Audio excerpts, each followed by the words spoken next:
Halo semuanya, welcome back to Depan Layar Podcast.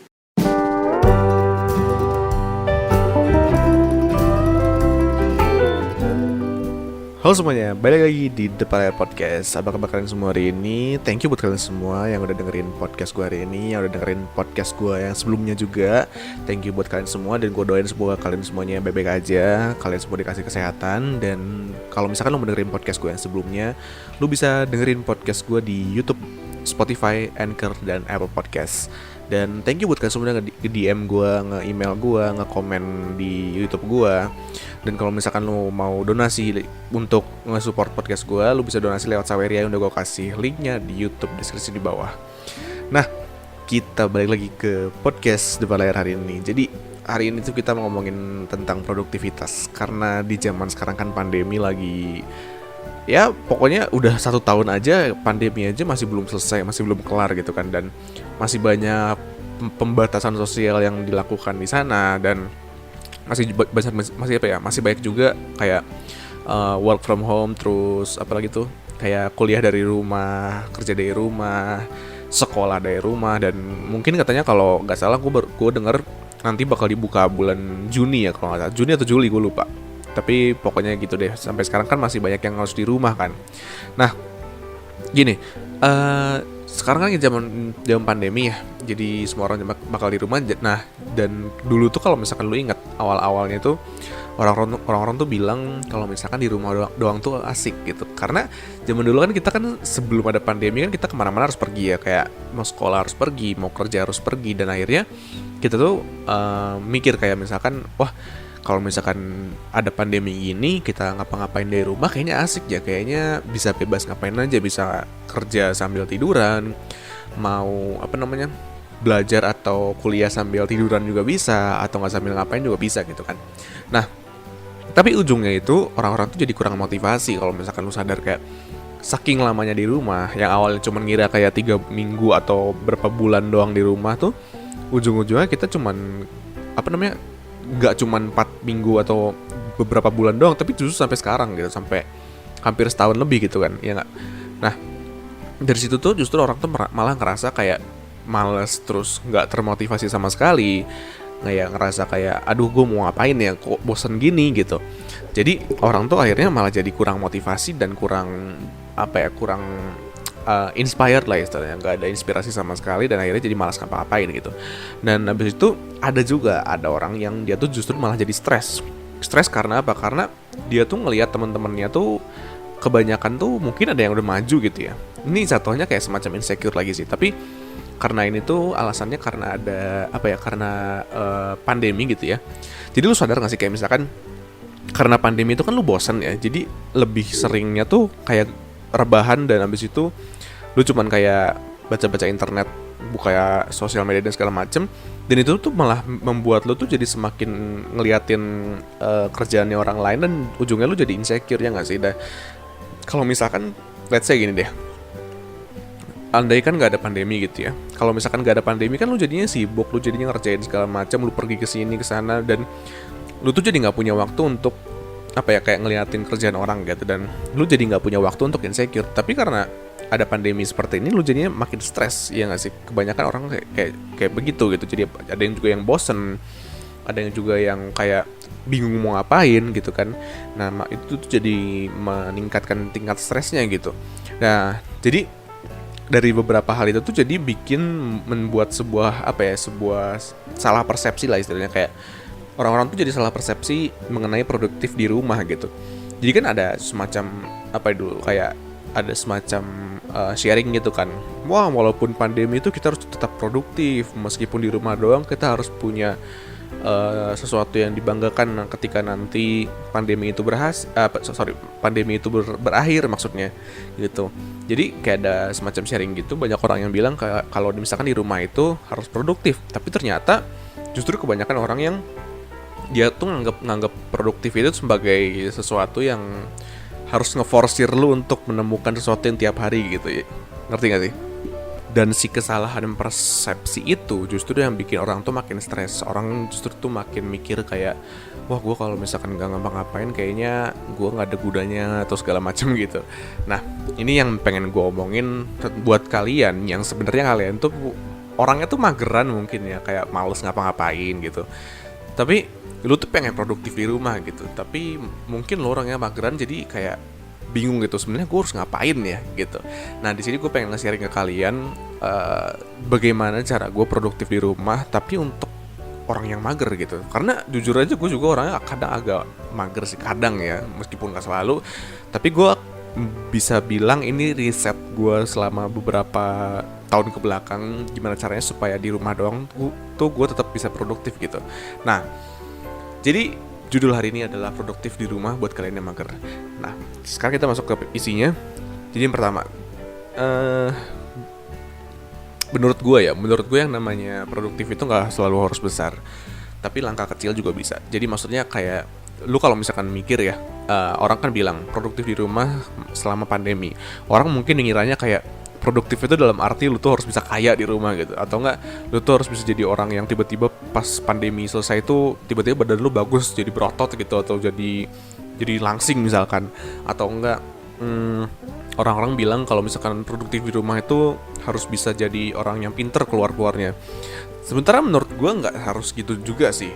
Jadi menurut gue yang namanya produktif di rumah itu nggak harus kayak lu tuh harus melakukan pekerjaan-pekerjaan berat atau besar. Tapi menurut gue lu melakukan langkah kecil juga bisa gitu.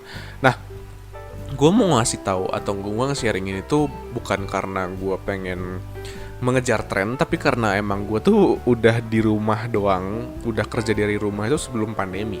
Bahkan 1 tahun, hampir setahun lebih sebelum pandemi itu gue udah work from home, gue udah ngerjain segala macam di rumah, gue lebih sering di rumah gitu. Jadi gue bisa tahu beberapa hal yang menurut gue tuh bisa sangat cocok buat lo yang sampai sekarang tuh masih di rumah, belum bisa kuliah keluar atau mungkin belum bisa kerja di luar gitu. Nah, jujur aja kalau misalkan lu pengen tahu, ketika pertama kali gue pengen produktif di rumah, awalnya tuh gue terlalu nge-push diri gue sampai terlalu keras. Dalam arti kayak, wah gue harus bisa kerja dari jam 7, jam 6 pagi sampai jam 10 malam, jam 11 malam misalkan. Terus bangunnya besok jam 5 lagi, jam 5 harus langsung olahraga, terus nanti makannya harus gini. Jadi kayak produktivitas gue tuh terlalu keras, terlalu kencang juga. Jadi jatuhnya tuh kayak gue nyiksa diri gue sendiri gitu. Nah, tapi ada beberapa cara produktivitas yang gue bikin sendiri gitu ya, yang sebenarnya ini tuh nggak harus nggak harus lu tuh keluar tenaga banyak, lu keluar uang banyak, lu keluar segala macam banyak, enggak. Tapi menurut gue, jadi ada 2 produktivitas yang bakal gue bagi nih. Jadi yang pertama produktivitas kayak produktivitas menengah gue gitu, kayak ya pokoknya lebih ke arah improvement diri gitu ya, pengembangan diri lu. Tapi yang kedua ada beberapa produktivitas kecil yang menurut gue itu sangat sebenarnya penting, tapi kadang tuh orang tuh suka lupa gitu, suka nggak terlalu merhatiin gitu. Jadi ada 2 sub tema atau sub produktivitas yang gue bikin. Nah kita ngomongin dulu yang pertama, yang mengenai produktivitas yang menengah menurut gue. Yang pertama, ada beberapa produktivitas yang gue lakukan di rumah. Yang pertama itu tontonan YouTube yang harus berkualitas.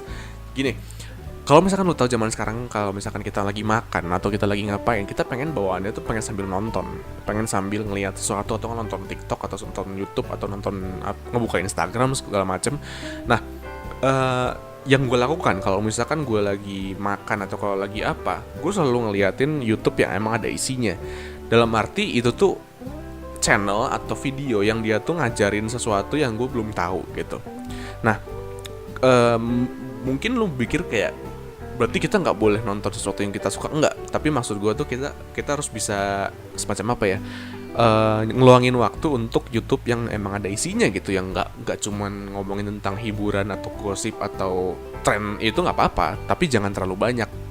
Kalau gue sih semacam diseimbangin sama tontonan YouTube yang emang buat ngajarin gue sesuatu yang baru gitu. Itu yang pertama. Terus yang kedua, gue pasti dengerin podcast, tapi podcastnya yang itu juga gitu ya, yang ada isinya juga gitu. Kebanyakan gue kayak ngedengerin podcastnya, kalau misalkan kalian tahu yang namanya Flexandro Ruby, terus 30 Days of Lunch kalau nggak salah. Nah abis itu gue dengerin podcastnya si itu pokoknya yang emang podcast yang emang isinya tuh bener-bener ngajarin gue gitu, yang bener-bener dia ngajarin sesuatu yang gue nggak pernah dengerin. Nah, kadang juga gue ngedengerin podcast tuh yang kayak kebanyakan sih gue kalau misalkan podcast luar negeri ya, karena di luar negeri tuh podcastnya sumpah deh kayak dia tuh sampai bisa 3 jam tau gak sih si podcastnya. Kalau misalkan lu tahu Joe Rogan, habis itu podcastnya apalagi lah banyak banget tuh di luar sana. Gue suka ngerandom aja gitu, kayak nge-scrolling di Spotify gitu. Dan habis itu yang ketiga, kalau misalkan lu suka baca buku, serius, kalau misalkan lu suka baca buku bener-bener kayak lagi masa-masa pandemi gini tuh biasanya karena lu tuh sering di rumah gitu ya, lu tuh bakal jarang banget buat belajar sesuatu yang baru melalui pengalaman lu ya, karena lu di rumah doang gitu. Nah, ketika lu baca buku itu lu pasti dapat sesuatu yang baru gitu, yang sebenarnya lu tuh nggak tahu kalau misalkan di situ tuh ada, tapi ya karena ada buku itu, lu baca buku, akhirnya lu belajar sesuatu yang emang lu tuh pengen dari dulu gitu, tapi lu nggak tahu carinya di mana gitu. Dan abis itu yang keempat, melatih skill lo tapi lewat internet. Gini, misalkan lu sekarang tuh lagi kuliah misalkan lagi di jurusan tentang manajemen misalkan, atau enggak akuntansi. Nah, kalau emang lu suka dengan yang lu kuliahkan sekarang itu ya, yang lu pelajari di kuliah itu, ya lu upgrade skill lu dari internet, lu belajar dari YouTube, lu belajar dari Google, lu latih aja skill lu sampai bener-bener naik gitu. Karena yang gue pelajari juga selama gue di rumah ini memang seperti itu. Jadi misalkan nih ya, gue lagi banyak-banyakin tentang bikin konten dan segala macam, dan gue tuh suka belajar juga kayak gimana caranya bikin konten yang bagus di Instagram, yang orang tuh pengen baca, betah bacanya seperti apa gitu. Dan kadang gue juga mempelajari skill-skill yang lain, contoh gue ngedesain, atau nggak contoh gue ngegambar, contoh gue main piano dan segala macam. Itu tuh skill yang sebenarnya memang nggak penting-penting banget untuk gue gitu, karena pekerjaan gue kan bukan itu ya. Tapi si skill itu tuh bisa nambah pengetahuan skill gue yang lain gitu, ngerti nggak? Jadi kalau misalkan lu ketemu orang baru misalkan, terus ternyata orang itu ngerti tentang B, ya lu at least udah ngerti basic atau dasar si B itu, ngerti gak sih? Jadi ngobrolan lu juga bakal nyambung gitu, supaya lu juga nambah wawasan lu nambah general knowledge lu nambah pengetahuan lu gitu. Jadi yang namanya skill itu di zaman sekarang itu ya kan banyak banget ya, di YouTube lu bisa belajar dari manapun gitu kan.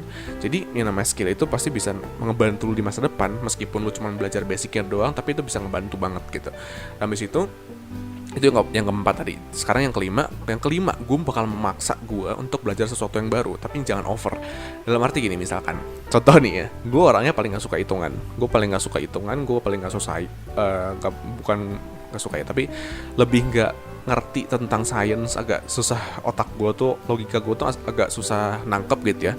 Tapi kadang gue suka maksa sesuatu yang emang gue penasaran, gue pengen belajar. Contoh, gue pengen tahu apa itu yang disebut tentang elektron, proton, neutron, semacam itu gue pengen tahu misalkan gitu ya. Misalkan ini mah, habis itu ya gue pelajarin aja, gue cari di internet apa sih neutron itu, apa sih elektron itu, gue pengen belajar gitu. Gue cari aja si basicnya aja gitu.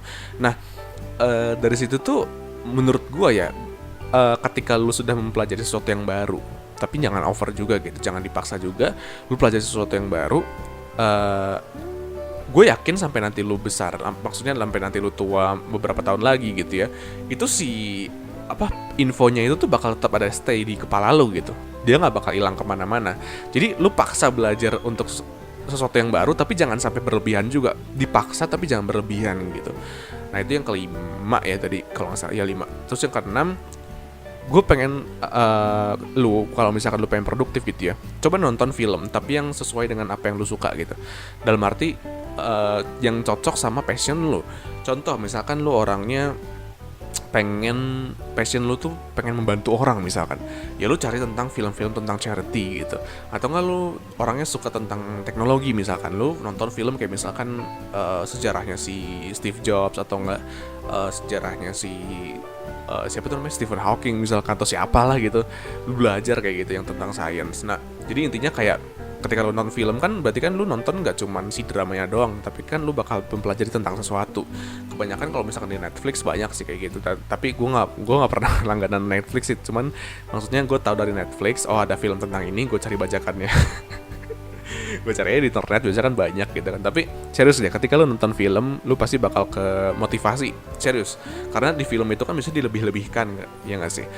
Ketika lu dilebih-lebihkan itu, biasanya lu bakal lebih gampang ke motivasi ketimbang lu ngelihat cerita biasa doang gitu. Nah, habis itu yang terakhir, untuk produktif yang menengah menurut gue ya, bikin motivasi baru di kerjaan lu. Maksudnya motivasi baru tuh apa? Maksudnya kayak gini, misalkan lu sekarang misalkan gue nih ya, gue seorang content creator, gue bikin podcast tentang sharing cerita pengalaman. Contoh di awal-awal gue bikin dua subtema. Yang pertama cerita pengalaman gue sendiri, terus yang kedua gue level up, gue ajarin tentang ilmu doang tanpa gue kasih pengalaman gue. Nah, gue bosen dong kalau misalkan gue kerjain itu tiap hari. Kayak, oh ya udah, gue cuma bikin podcast biasa sama level up doang, terus-terusan aja kayak gitu, bosen dong gue. Nah, ketika lo membuat motivasi baru di di pekerjaan lu ciptakan sesuatu yang baru, lu nggak bakal bosen, lu bakal ngerasa tertantang lagi. Itulah kenapa gue bikin subtema yang baru tentang curhat doang, curhat yang isinya gue nggak ngajarin orang, gue nggak ngasih level up sama sekali, tapi curhat doang gitu. Nah, nanti juga gue beberapa hari ke depan juga di podcast ini gue bakal bikin subtema yang baru supaya gue tuh makin termotivasi lagi, semakin ada ide yang baru lagi, semakin gue tertantang lagi. Karena kalau misalkan lu tiap hari cuma ngerjain hal yang sama doang, lu juga bakal bosen. Akhirnya lu bakal bosen, akhirnya lu bakal nyerah, bakal cari sesuatu yang baru gitu. Nah, itu dari produktivitas menengah gue, yang menurut gue ya menengah tuh dalam arti lu tuh harus ada effort sedikit lah, lumayan ada effort gitu. Nah, sekarang produktivitas yang kecil, yang mudah lah menurut gue. Yang pertama, bangun pagi dan jangan begadang. Kecuali lu punya kerjaan, itu it's okay. Tapi kalau menurut gue ya, kenapa gue suka bangun pagi, karena itu lebih seger. Terus yang kedua, jangan begadang, karena kalau begadang itu biasanya yang pertama tuh bikin gak sehat sama badan lu. Terus yang kedua, lu perutnya buncit ya, kasih tau gue. Lu semakin begadang tuh semakin kayak semakin susah lah istilahnya, si cycle tidur lu tuh bakal hancur gitu, bakal kepecah-pecah, bakal kayak kadang ada orang yang bisa tidurnya tuh sampai jam 3, jam 4 pagi. Itu kayak lu bakal kebalik gitu hidupnya tuh, ngerti gak sih? Kayak nocturnal lah istilahnya. Jadi gue gak tahu sih, mungkin gak apa-apa ya, tapi sebisa mungkin kalau dari gue sih, gue lebih suka bangun pagi dan jangan begadang gitu. Jadi yang pertama. Terus yang kedua, olahraga tiap pagi. Olahraganya tuh nggak usah yang sampai lu ke gym atau sampai lu keringetan basah kuyup 1 jam 2 jam olahraga, nggak usah. Menurut gue sih sampai yang biasa aja gitu, dalam arti kayak 20-30 menit aja lu jogging kayak, atau habis itu lu sit up berapa set tiap harinya. Kalau gue sih, ini dari gue doang ya, pengalaman gue tuh tiap hari bangun pagi tuh gue pasti olahraga jogging itu at least 10 berapa menit gitu ya, 10 menit lah ya, minimal 10 menit. Abis itu gue setiap harinya itu sit up 4 set. Tapi si 4 setnya itu gak usah yang sekali setnya tuh langsung 4, yang misalkan selama beberapa menit itu langsung 4 set gitu, gak usah. Jadi maksudnya paginya itu 1 set, siangnya 1 set, sorenya 1, malamnya 1, jadi 4 kan jadinya. Jadi kayak biarkan si otot otot badan lu itu selalu gerak gitu, ngerti gak sih? Biar ya mungkin gak usah sampai keringet, ya keringetan lebih bagus sih, tapi maksudnya gak usah sampai over juga, tapi yang penting lu gerak. Karena semakin lu gerak itu semakin lu semangat buat ngerjain segala macam. Gue juga gak ngerti ya, kayak gue pernah ngebandingin ya, ketika gue gak olahraga sama sekali dibanding sama gue olahraga. Ketika gue gak olahraga, gue tuh lebih sering ngantuk. Tapi ketika gue olahraga itu gue jarang banget ngantuk loh, serius. Nah, itu yang kedua. Terus yang ketiga, makanan dijaga dijaga. Jadi makanan itu maksudnya kayak porsinya jangan terlalu banyak, jangan terlalu dikit. Terus ya isinya juga yang bagus gitu, kayak sayur dan segala macem gitu. Karena gue pernah tuh yang kayak makan sampai 1 piring gede terus full nasi sama lauk gitu ya. Ya paling jam 11-12 juga udah ngantuk gitu. Tapi kalau misalkan sedikit itu bisa jam 11 itu gue masih melek. Gue bakal melek banget. Kenapa? Karena gue bakal ada hasrat buat makan lagi. Dan ketika gue tahan si hasrat buat makannya lagi tuh gue malah melek gitu. Jadi maksudnya makanannya juga ya seimbang aja lah, jangan terlalu lebih, jangan terlalu kurang gitu. Terus yang keempat, ini agak susah, tapi menurut gue hal kecil tapi bisa membantu lo. Nyimpan HP lu jauh-jauh dan jangan buka sosmed. Serius, sosmed itu bener-bener kayak adiktif banget. Lu pernah gak sih buka TikTok niatnya cuman udah buka TikTok 10 menit aja lah, ternyata sampai 3 jam lu cuman ngeliatin HP lu, terus ngeliatin TikTok dan aduh itu kayak ini banget gitu kan, kayak wasting time banget itu, ngabisin waktunya banyak banget gitu kan. Dan yang terakhir, kalau misalkan lu suka dengerin lagu sambil kerja gitu ya, make sure bikin playlist lagu. Serius, playlist lagu yang banyak gitu ya, lu masukin ke dalam playlist lu, terus tiap hari lu play si playlist itu, tapi sama lu di shuffle, diacak gitu urutan main si lagunya tuh diacak sama lu, supaya lu nggak bosan. Pertama, lu nggak bosan sama lagunya, terus yang kedua, supaya lu tuh nggak usah capek-capek nyari lagu lagi gitu. Kalau misalkan lu nggak bikin playlist, lu bakal ngabisin waktu buat nyari lagu doang, buat ngetik si lagunya, buat ngeklik si lagunya, buat ngeskip iklannya mungkin, dan segala macam. Jadi itu kayak wasting time yang sebenarnya kecil, tapi sangat bermanfaat kalau misalkan lu lakukan setiap hari gitu. Nah, itu dari beberapa tips produktif dari gua. Sekarang kita masuk ke penutup aja ya. Yang pertama, kerjain aja hal kecil, nggak usah ke hal-hal yang besar doang, nggak apa-apa. Kecil-kecil tapi yang penting itu bakal ngebantu lu tiap harinya. Itu yang pertama. Terus yang kedua, jangan terlalu keras sama diri sendiri. Karena kalau misalkan terlalu keras sama diri sendiri, jatuhnya lu malah stres, lu malah makin stres. Yang awalnya pengen ngilangin stres, lu malah stres gitu kan. Yang ketiga, small step. Small step itu dalam arti kayak langkah kecil gitu. Jadi si langkah-langkah kecil yang tadi gue udah jelasin ke lu, itu tuh bakal jadi kebiasaan sampai nantinya. Dan ketika lu memiliki kebiasaan yang positif kayak gini, hidup lu bakal positif terus gitu. Dan yang terakhir, lu gak usah produktif soal uang doang. Kalau misalkan lu lihat di internet kan, produktif itu harus seperti ini, kerja yang ini, terus mencari uang dengan cara berjualan atau segala macam. Itu kan ngomonginnya uang, ya gak sih? Nggak harus produktif tentang uang. Buat apa gitu? Maksudnya kalau misalkan lu produktif uang tapi produktif di sisi lain, contoh kayak kesehatan dan segala macamnya aja enggak gitu, buat apa gitu? Jadi ya lu juga harus produktif tentang uang lu. Jadi lu juga harus produktif tentang otak lu juga, isi di dalam otak lu, isi di dalam pengetahuan lu. Jadi nggak harus tentang uang doang.